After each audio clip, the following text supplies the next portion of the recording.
প্রিয় দর্শক, বিশ্বকাপের মাঠে দু দলের এমন এক লড়াই হবে যেখানে একটি গোল বদলে দিতে পারে পুরো দলের ভাগ্য। কে হাসবে শেষ হাসি, আর কে বিদায় নেবে বিশ্বকাপ থেকে। কিন্তু আজকের সবচেয়ে মজার বিষয় হলো এই ম্যাচের ফল নিয়ে ভবিষ্যৎবাণী করেছে জ্যোতিষী বিড়াল। বিড়ালটি কোন দলের পতাকার দিকে তাকিয়ে আছে? ভিডিওটি শেষ পর্যন্ত দেখতে থাকুন। 2026 বিশ্বকাপে আর্জেন্টিনা ও মিশর দু দলই ভালো খেলে নকআউট পর্বে উঠেছে। আর্জেন্টিনা ক্যাফে বার্দেকে 3-2 গোলে হারিয়েছে। তারা ম্যাচে অনেক আক্রমণ করেছে, দ্রুত পাস খেলেছে এবং গোলের সুযোগ তৈরি করেছে।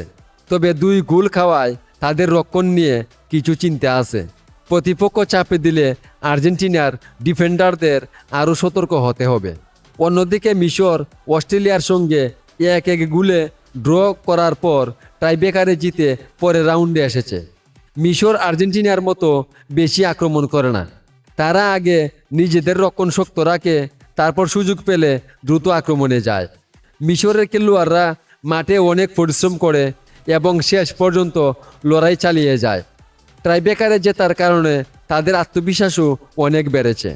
এই ম্যাচে আর্জেন্টিনা বেশি সময় বল নিজেদের কাছে রাখবে বলে মনে হচ্ছে। তারা গোল করার জন্য বারবার আক্রমণ করবে। কিন্তু মিশর যদি রক্ষণ ভালো রাখে এবং দ্রুত পাল্টা আক্রমণ করতে পারে, তাহলে আর্জেন্টিনার জন্য ম্যাচটি কঠিন হয়ে যেতে পারে। তাই এই ম্যাচে দেখা যাবে আর্জেন্টিনার আক্রমণ আর মিশরের শক্ত রক্ষণের বড় লড়াই। জ্যোতিষী বিড়ালের ভবিষ্যৎবাণী অনুযায়ী বিড়ালটি নাকি আর্জেন্টিনার পতাকার দিকে তাকিয়েছে। তবে ফুটবলে ভবিষ্যৎবাণী নয়, মাঠের পারফরমেন্সই শেষ কথা। প্রিয় দর্শক, এমন আরও বিশ্বকাপ আপডেট ও বিশ্লেষণ পেতে আমাদের চ্যানেলটি সাবস্ক্রাইব করে পাশে থাকুন। ধন্যবাদ সবাইকে।